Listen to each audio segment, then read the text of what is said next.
Good evening and welcome to Tucker Carlson Tonight. There are not a lot of amazing stories left in the New York Times. They're also predictable and self-righteous, but if you read the paper yesterday, you did see one. U.S. exposes what it says is Russian effort to fabricate pretext for invasion. That was the headline. The story explained that at some point very soon, Vladimir Putin plans to stage a fake military attack on his own citizens. Putin will use actors to portray Ukrainian soldiers and intel operatives committing atrocities against Russians. Then he's going to videotape the whole thing and secretly release it to the world.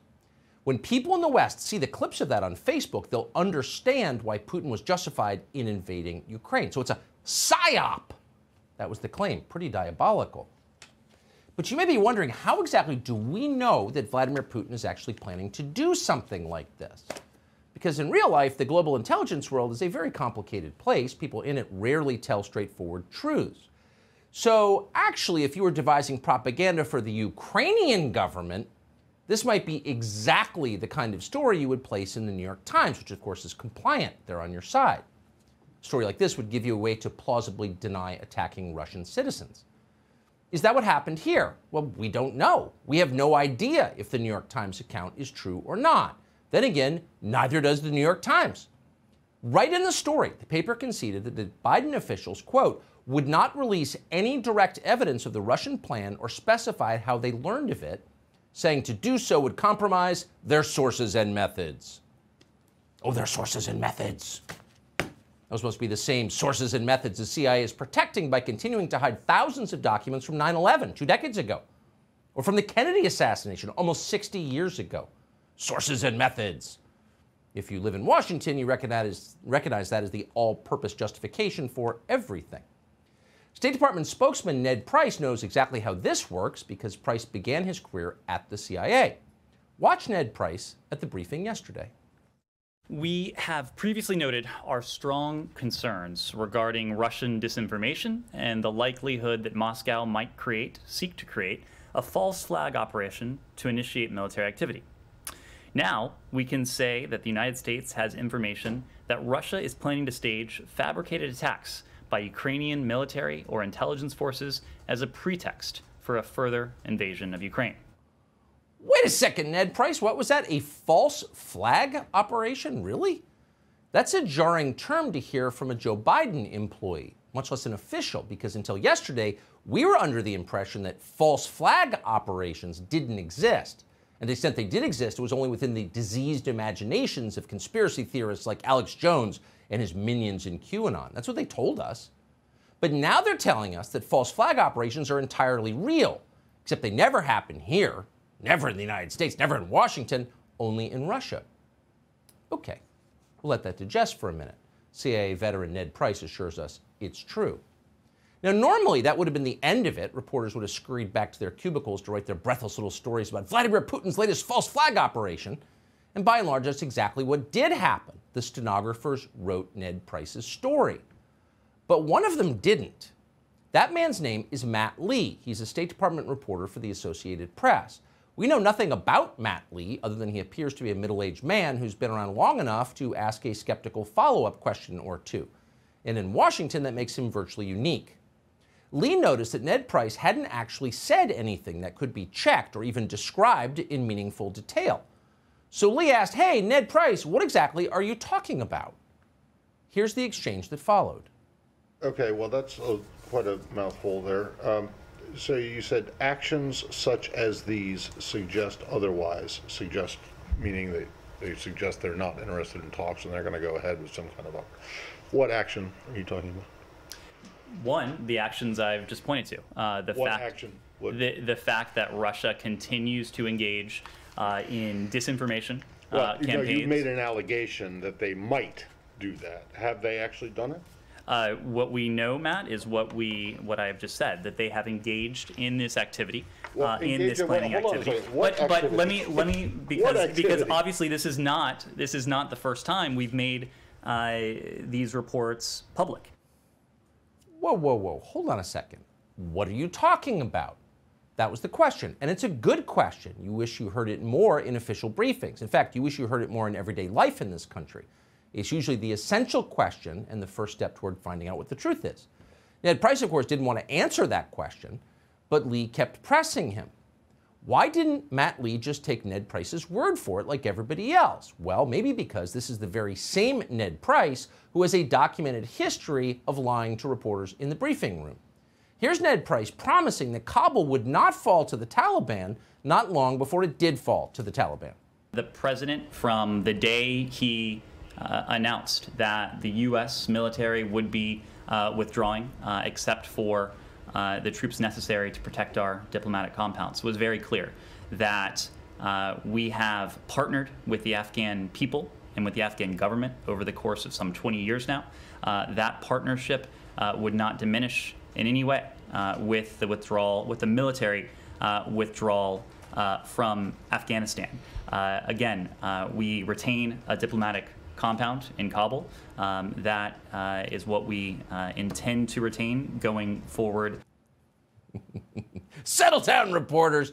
Our partnership with the Afghan government will not diminish in any way with the military withdrawal from Afghanistan. Quote. So, days after Ned Price said that, the Biden-backed president of Afghanistan threw millions of US dollars into a duffel bag and fled to the UAE in a private plane. So actually, the partnership did diminish pretty quickly, in fact. Matt Lee has been around long enough to remember that. He probably also remembers the time that Colin Powell promised the country there were no WMD. There were WMD in Iraq when there weren't. Probably remembers the time Hillary Clinton claimed our ambassador in Benghazi was murdered over an Islamophobic YouTube video.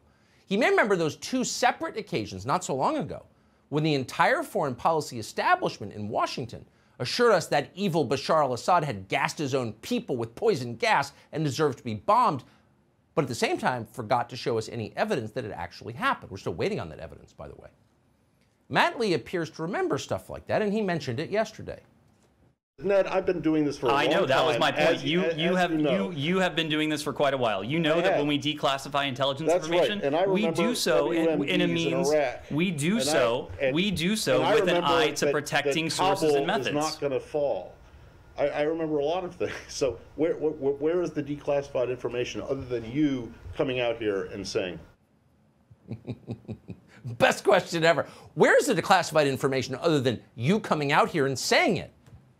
How thrilling to watch someone ask something so simple. Imagine if the entire press corps behaved like that. We might have a decent government. Ned Price, for his part, seemed completely unprepared for any of this and highly annoyed by it. Nothing in his CIA training had suggested he might encounter disobedient reporters in the briefing room at the State Department.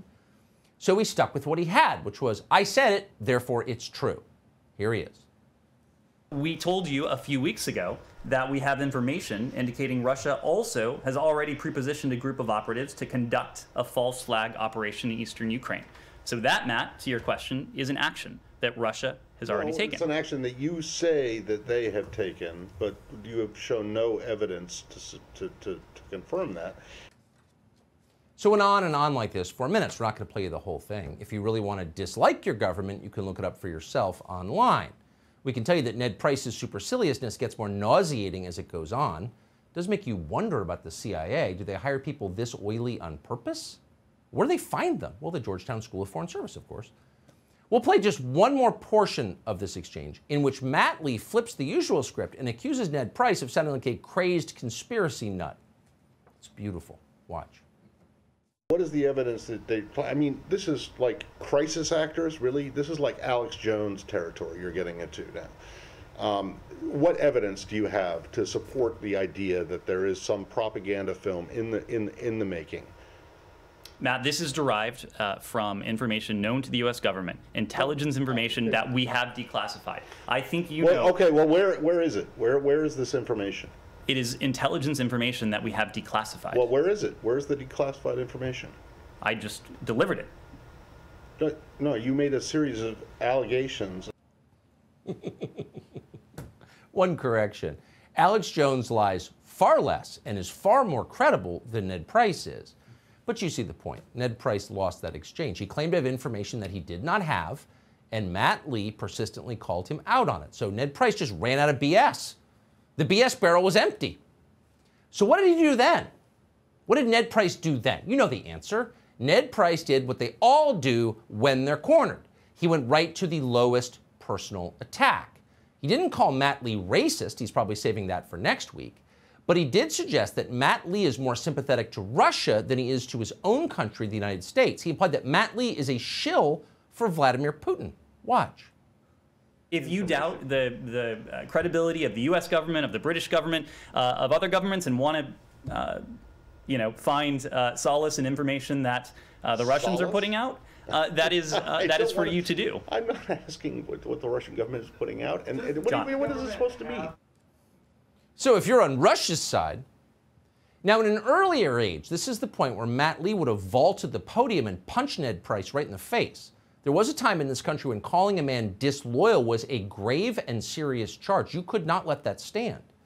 That's not true anymore. We're so used to it now. We hear it constantly.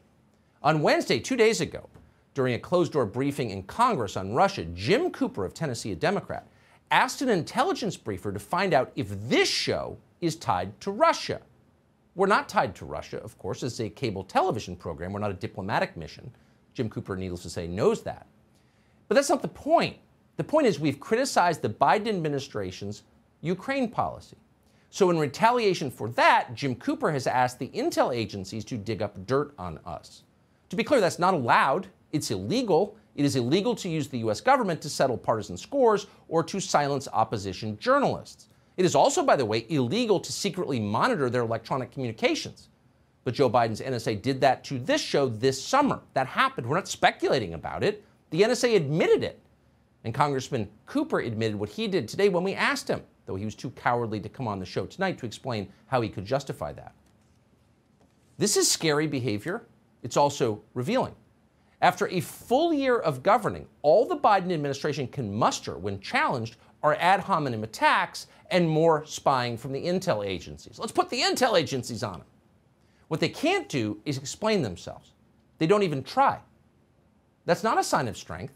It's a sign of rot. It's a sign of weakness. And yet they're doing it and they're getting away with it. How are they getting away with it?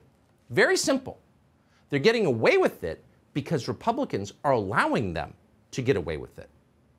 Screaming about Russia, even as we ignore China, is now a bipartisan effort. You remember Russiagate? You thought Republicans would never fall for that again? No, they internalized the whole thing. They now believe that Russia is our greatest enemy. They're the existential threat. All eyes on Putin. They could stop this tomorrow. If Mitch McConnell criticized the buildup to war with Putin, it would end immediately. If 5 Republicans in the United States Senate held a press conference tomorrow to declare that the territorial integrity of the United States is more important than the territorial integrity of Ukraine, this couldn't continue. The lunacy would end. But they're not doing that. Instead, Republicans are every bit as hysterical about Russia as Adam Schiff ever was. Watch. So we do need to go ahead and impose sanctions on Russia now. We need to show them that we mean business and we will be there for Ukraine. Do you think President Joe Biden should send U.S. troops to Eastern Europe?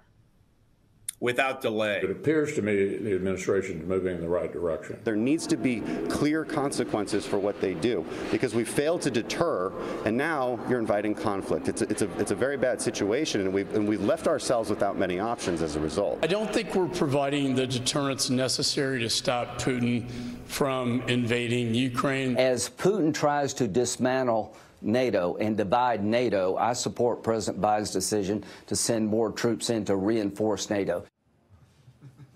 So Lindsey Graham just admits that I'm on Biden's side, but most of them are too clever to do that. They are doing something that you may not notice at first. They're attacking Joe Biden for being weak. His weakness is inviting aggression. And on the basis of that, they are in fact agreeing with Biden and supporting his Russia policy. Got that? We're against Biden. That's why we're backing him up in his Russia policy. Pretty clever. Is that what Republican voters want?